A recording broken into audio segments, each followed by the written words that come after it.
ജമ്മു കാശ്മീരിലെ പഹൽഗാമിൽ ഇന്നലെ ഉണ്ടായ ഭീകരാക്രമണത്തിൽ പാകിസ്ഥാന്റെ പങ്ക് വ്യക്തമായതോടെ തക്കതായ മറുപടി നൽകാൻ കേന്ദ്രം.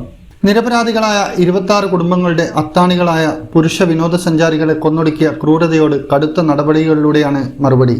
പാകിസ്ഥാനുമായുള്ള നയതന്ത്ര സഹകരണം അവസാനിപ്പിച്ചേക്കുമെന്നാണ് കേന്ദ്ര സർക്കാർ വൃത്തങ്ങളിൽ നിന്നുള്ള സൂചന. പാകിസ്ഥാന്റെ തലസ്ഥാനമായ ഇസ്ലാമാബാദിലെ ഇന്ത്യൻ ഹൈക്കമ്മീഷൻ കാര്യാലയത്തിന്റെ പ്രവർത്തനം നിർത്തിവെച്ചേക്കും. സിന്ധു നദീജല കരാർ റദ്ദാക്കിയേക്കുമെന്നും റിപ്പോർട്ടുകൾ പുറത്തുവരുന്നുണ്ട്. ലഷ്കർ-ഇ തായിബ തലവൻ സൈഫുള്ള കസൂരിയാണ് ഭീകരാക്രമണത്തിന്റെ ആസൂത്രകനെന്ന് തിരിച്ചറിഞ്ഞു. ആക്രമണം നടത്തിയ 4 TRF ഭീകരരുടെ ചിത്രം പുറത്തുവിട്ടു.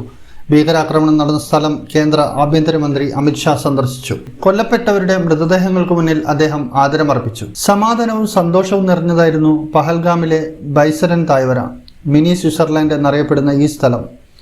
ഇന്നലെ ഉച്ചയ്ക്ക് 2:30 ഭീകരർ കടന്നുകയറി വെടിയുതിർത്തതോടെ കൊടും ഭീകരതയുടെ മുഖമായി ലോകത്തിനു മുന്നിൽ ഇവിടം മാറി.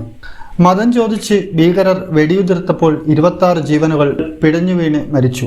17 പേർക്ക് പരിക്കേറ്റു. ഇന്ന് പുലർച്ചെ 26 മൃതദേഹങ്ങളും ശ്രീനഗറിലെത്തിച്ചു. മലയാളി N. രാമചന്ദ്രൻ അടക്കമുള്ളവരുടെ മൃതദേഹം രാത്രിയോടെ ജന്മനാടുകളിലെത്തിക്കാനുള്ള ക്രമീകരണങ്ങൾ പുരോഗമിക്കുകയാണ്. ആസിഫ് ഫൗജി, സുലൈമാൻ ഷാ, അബു തൽഹ എന്ന ഭീകരരുടെ ചിത്രങ്ങൾ ജമ്മു കാശ്മീർ പോലീസ് പുറത്തുവിട്ടു. കാശ്മീരിലെ തന്നെ ബ്രിജ് ബഹേര, ത്രാൽ എന്നിവിടങ്ങളിൽ നിന്നുള്ള 2 പേരും ഈ സംഘത്തിലുണ്ട്. 2017 പാകിസ്ഥാനിലേക്ക് പോയി ഭീകരപ്രവർത്തനത്തിന്റെ ഭാഗമായവരെന്നാണ് വിവരം. ശ്രീനഗറിൽ ഉന്നതതല യോഗത്തിന് ശേഷമാണ് ഭീകരാക്രമണം നടന്ന പഹൽഗാമിൽ അമിത്ഷാ എത്തിയത്.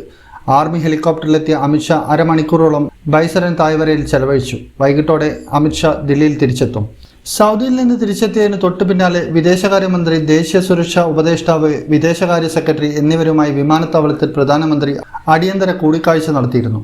വൈകിട്ടത്തെ മന്ത്രിസഭാ യോഗത്തിൽ തുടർ നീക്കം സർക്കാർ തീരുമാനിക്കും. ഇന്നറിയാൻ ന്യൂസ് കേരള, കണ്ണൂർ.